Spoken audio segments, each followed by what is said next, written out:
Bom, gente, vamos começar então com a palavra Paula Mello. A Paula Mello, que vai apresentar o trabalho. E agora, quem conta a história? Boa tarde. É um prazer estar aqui. Esses eventos são importantíssimos, não só pela apresentação dos trabalhos e relatos, como a troca de conhecimento entre as pessoas, de experiências. E sempre o Planor vai ter o apoio nosso lá do CIB, sempre.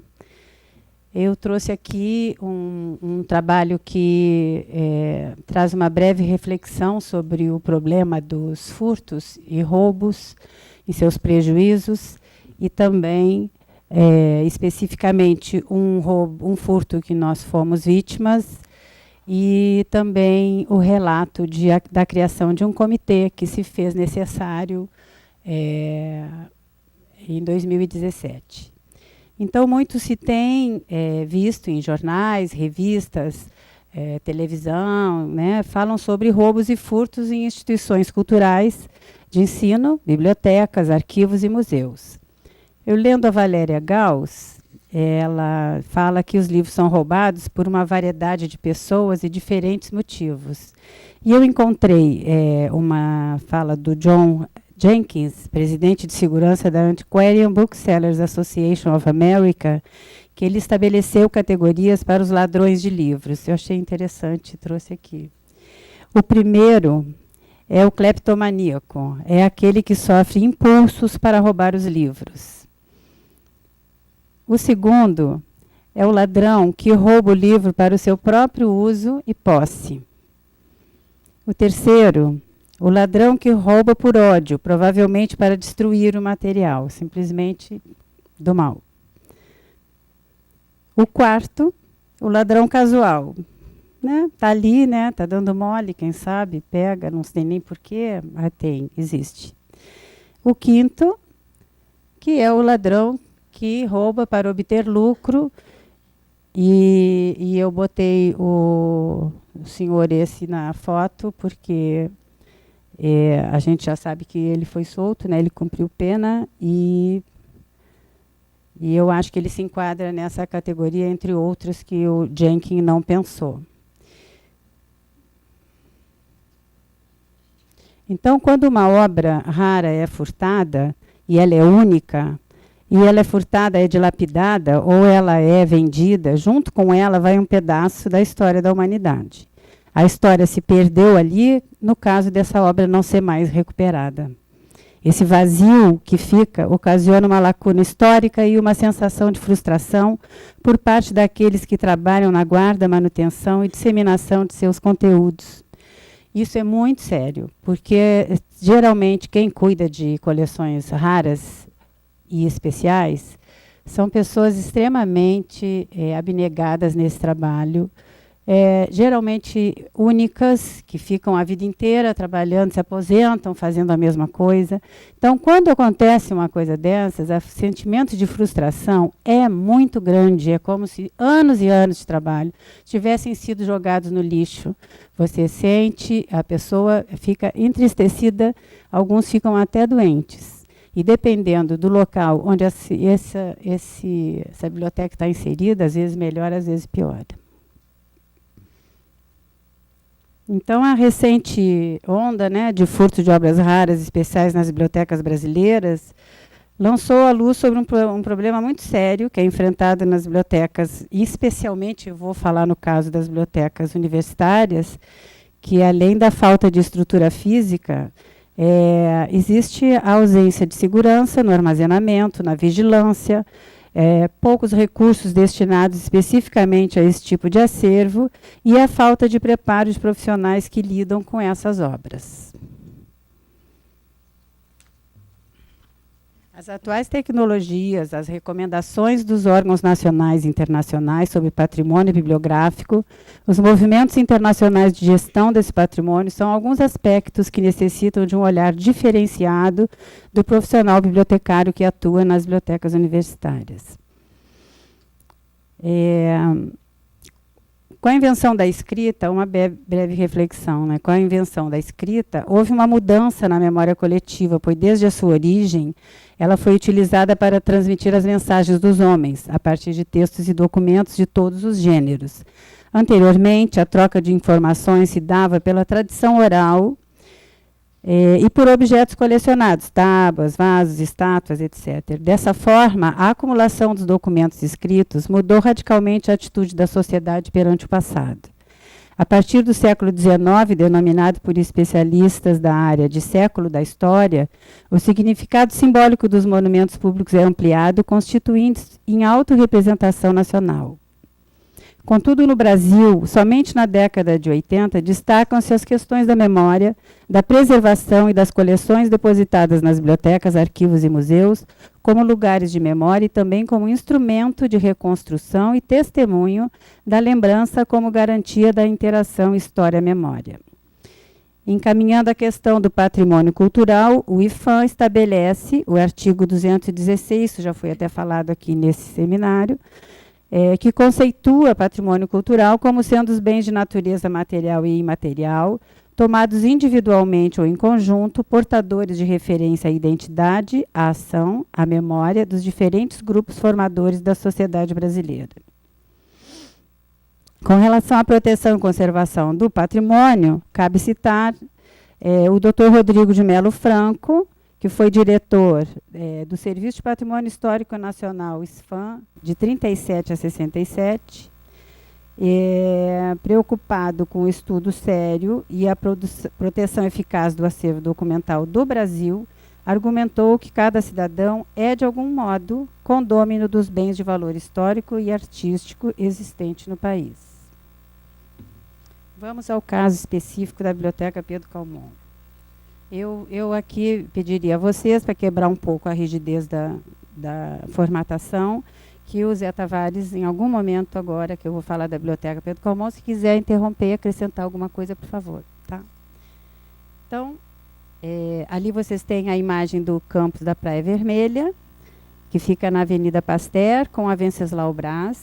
Tem no meio ali, vocês veem uma edificação no meio do quadrado, é a capela, que atualmente está ainda incendiada, né? Não foi restaurada.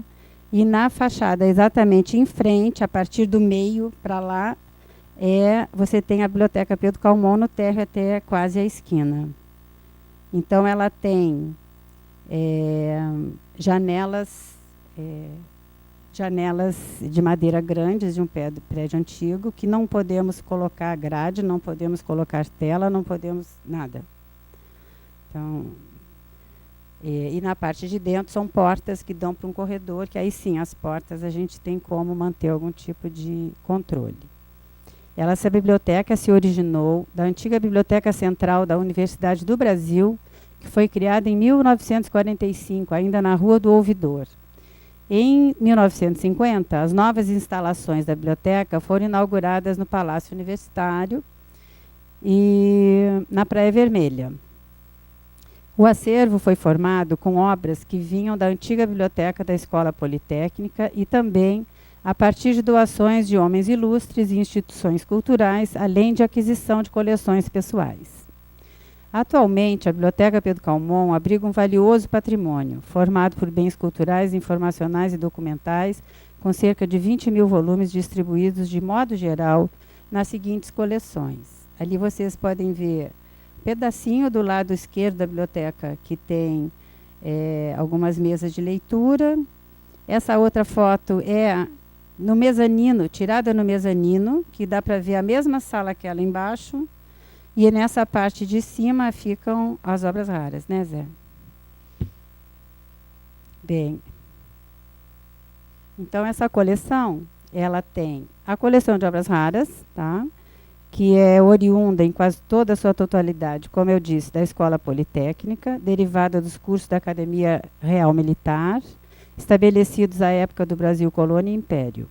Esse acervo, de acordo com o inventário de 2017, conta com 1.053 livros, 1.881 volumes, entre os séculos 17 a 21, abrangendo todas as áreas da ciência, com destaque para as obras que retratam o Brasil, na diversidade do conhecimento do passado.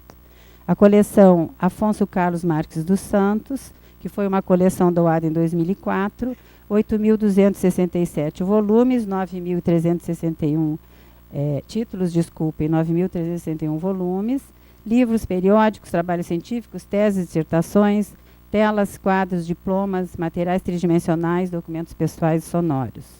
Coleção Reitores da UFRJ, que é um acervo composto por objetos tridimensionais e imagéticos de ex-reitores durante o período que exerceram suas funções junto à reitoria da UFRJ. Coleção de Estudo de Problemas Brasileiros, que foi uma disciplina que foi obrigatória na época da ditadura no Brasil, e lá no Fórum de Ciência e Cultura da UFRJ, eles davam aulas disso. E esse acervo tem na Biblioteca Pedro Calmon, e ele está em processo de digitalização. O acervo geral da biblioteca, deixa eu ver se tem mais aqui. O acervo geral da biblioteca, a coleção Memória da UFRJ, que foi iniciada num projeto do CIB, onde começou a se reunir todo e qualquer documento alusivo à história da criação da universidade até os dias de hoje. A editora da UFRJ, a coleção, como se fosse a memória, depósito legal, né, digamos, de toda a produção da editora da UFRJ. Objetos do quarteto brasileiro da UFRJ, um quarteto musical, e alguns bustos e peças decorativas. Isso tudo cabe naquele espaço que a gente mostrou, mas é uma biblioteca de época, toda de madeira, torneada, é muito bonita. Ainda tem a preservação da parte física, além da parte de acervo. O furto dos livros raros e especiais da Biblioteca Pedro Calmon ocorreu durante o período de obras de restauração do Palácio Universitário. As obras foram iniciadas em 2015 e até hoje ainda estão lá trabalhando.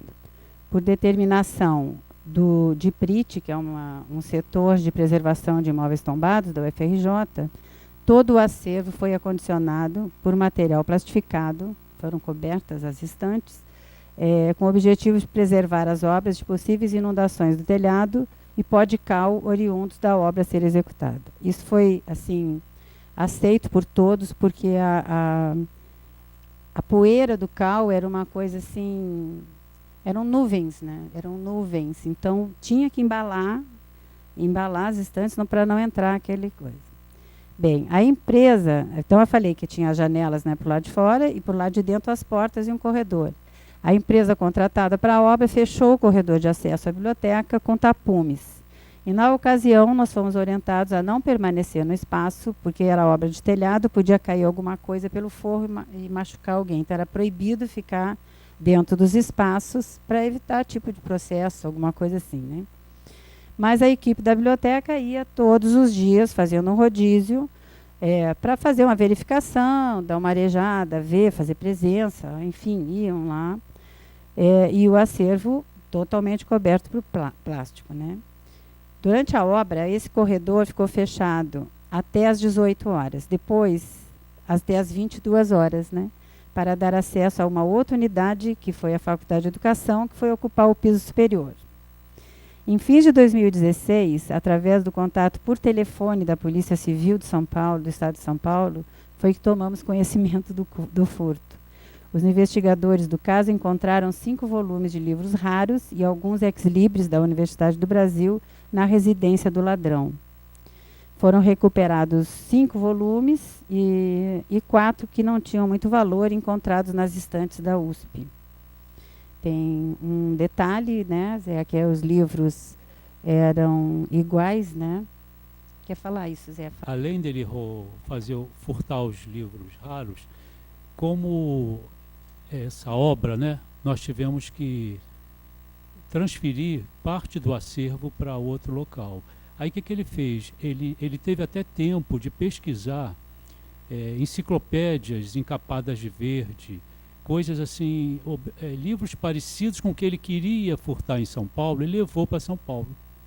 Então ele chegou na Faculdade de Direito, furtou os livros da Faculdade de Direito e colocou o nosso.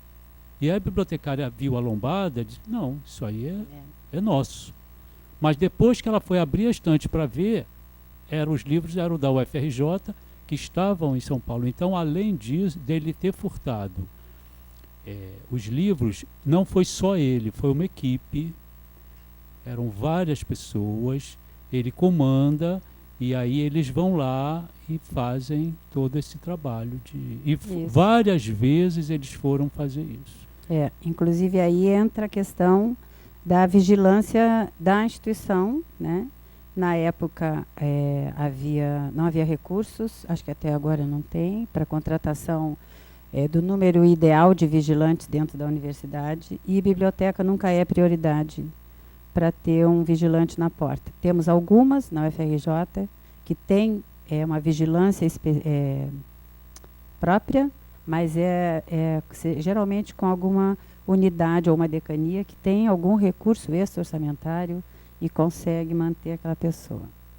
Bem, então, diante disso, desse aviso, né, fomos verificar, e havia por baixo dos plásticos algumas prateleiras com buracos, né, faltando. E aí começa aquele pânico, porque a sensação até é de perna bamba, porque vai tirando e vai vendo que a coisa foi grande, foram mais de 500 livros roubados. E então isso deveria ter sido à noite, depois que todos nós já tínhamos ido embora, e passava pela portaria do prédio dentro de mala, porque hoje a gente escuta assim, passava um senhor assim de mala, por que não parou? Se eu, Paula, saio com isso aqui na mão, o guarda diz assim, a senhora está levando isso aonde? Eu tenho que dizer. Por que uma pessoa estranha com uma mala não foi, né? Mas enfim. Então iniciou-se o trabalho de inventário de todas as coleções, e o impacto do furto dos livros sobre a equipe foi muito forte, né? Até hoje. A perplexidade diante da impotência da instituição em relação à ação meticulosamente planejada pela quadrilha especializada, apesar de haver prévias instalações de segurança, constatação do perdido do vazio passa a ser a nova realidade. A partir dos relatórios da Base Minerva, a Base Minerva é o nosso catálogo online da UFRJ, foi feito um levantamento por tipo de material, desse material furtado. Na verdade, até a partir disso aqui, a gente começa meio que definir qual era o objetivo dele, qual era a área que ele tinha interesse, quais os livros, né? Porque a gente sabe que, na maior parte das vezes, esses roubos são encomendas, né? Então, a tabela vocês podem ver, já vi que vê mal, mas assim, obras raras, 16%, do acervo geral só 3%, 20% foi de infólios raros e pouquinho da coleção do professor Afonso. Na tentativa de analisar qual teria sido o interesse temático, ou se é que isso poderia ajudar nas investigações, né, se procedeu à identificação temporal, também não dá para ver? Dá mais ou menos.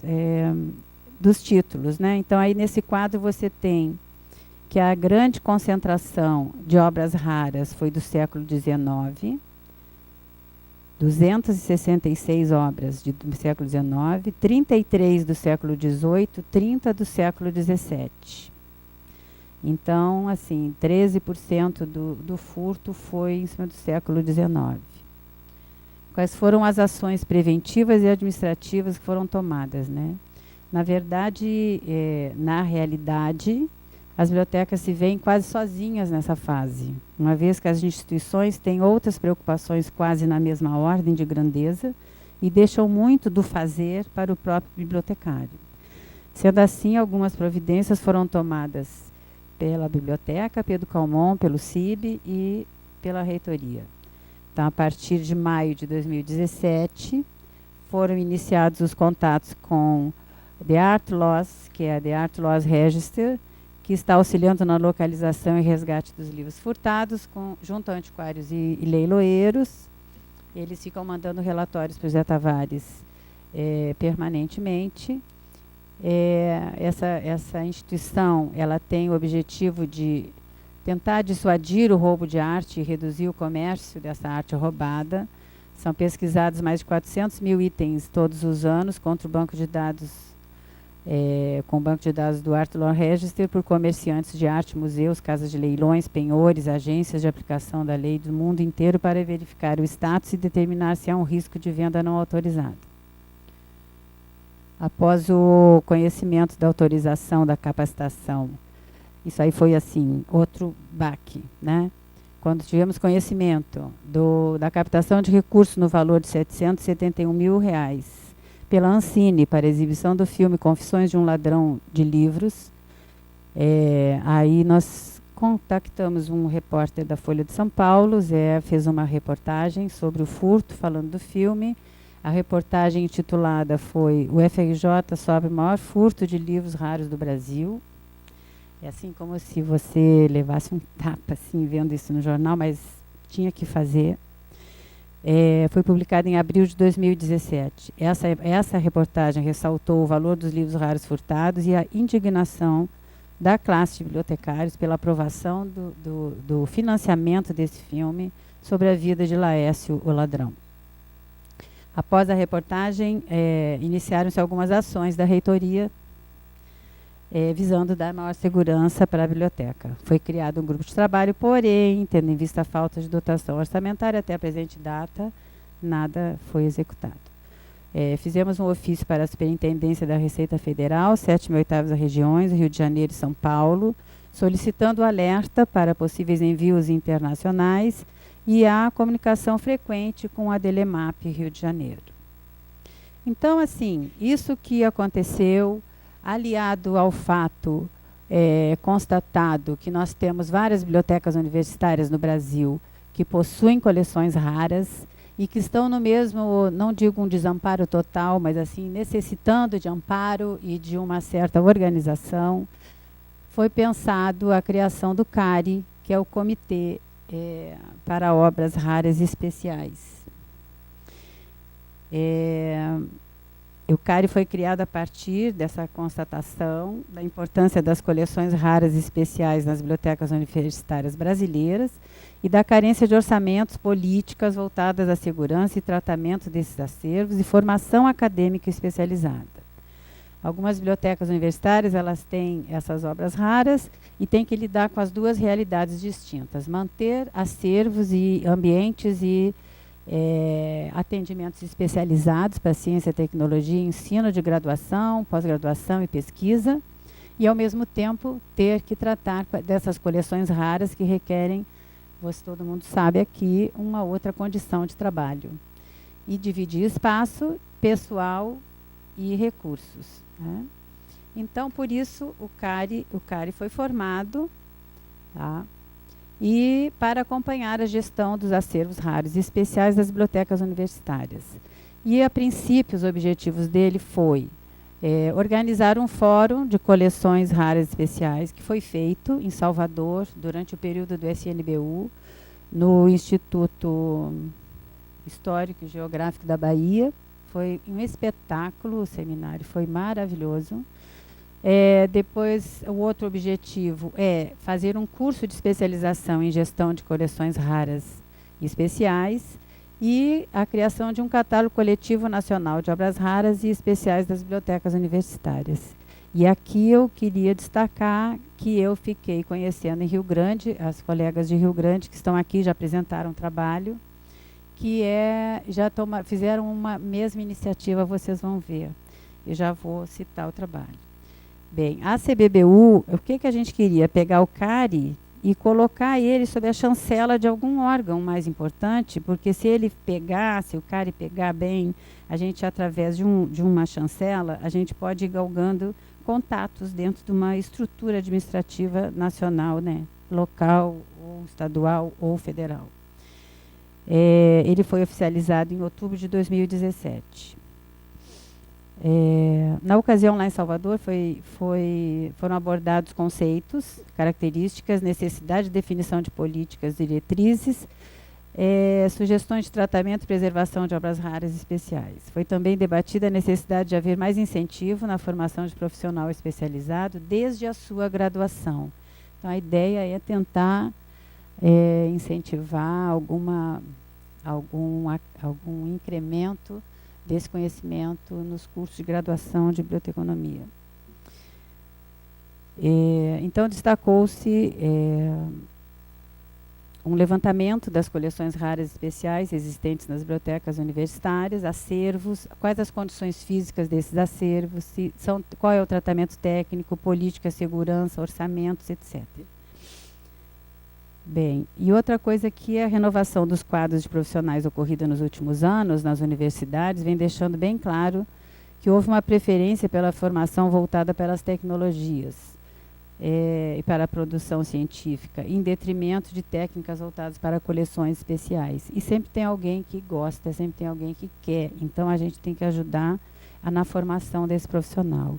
Nesse sentido, a educação continuada, visando a melhoria salarial e interesse genuíno de alguns profissionais, é uma oportunidade para desenvolvermos o curso de especialização em gestão de coleções especiais e raras das bibliotecas das instituições de ensino superior brasileiras.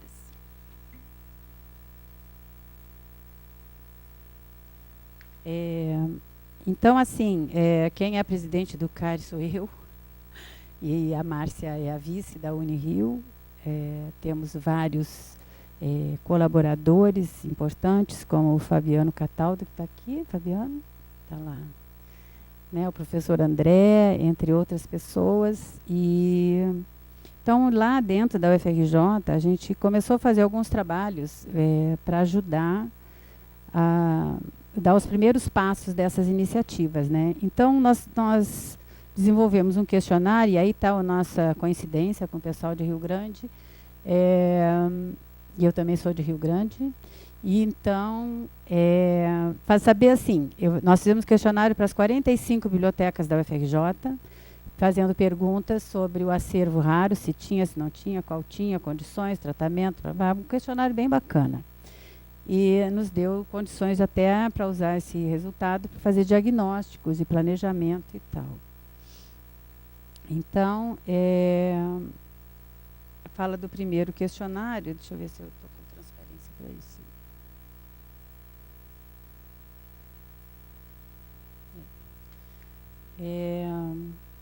O segundo questionário, ele seria específico para identificar se houve furtos ou roubos e obter a relação dos títulos furtados ou roubados. Com isso, a UFRJ iniciaria a criação de um catálogo nacional de obras furtadas, né? A gente faria a parte nossa, que é a parte universitária, para depois se agregar, quem sabe um dia, todo tipo de biblioteca. Da mesma forma, trabalhar com as obras raras das universidades, nós até viemos aqui, como CARI, conversar com o pessoal do Planor, que o nosso objetivo junto ao Planor é incrementar a participação das bibliotecas universitárias na alimentação do catálogo digital, né? Também estamos discutindo a política de tratamento técnico e segurança.